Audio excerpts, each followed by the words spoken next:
Please introduce yourself. Hello, Madam. My name is Katrina Tobias Ramirez, 24 years old, single. I have 2 brothers and 1 sister. I'm 4th in the family. Are you afraid of pets like dog or cats? No, Madam, I'm not afraid of pets. Do you have any experience working in other country? No, Madam,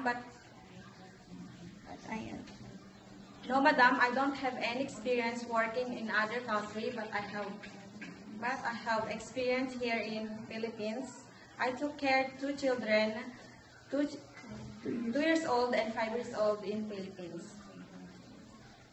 Do you know how to take care elderly? Yes, Madam, through my grandmother at the age of 85.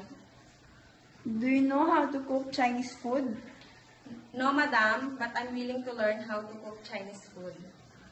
Do you like to work with other maids? Yes, Ma'am, I'm willing to work with other maids.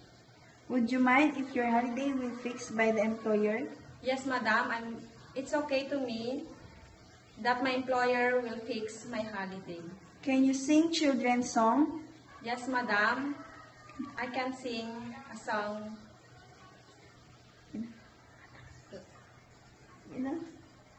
Kanta. Alam!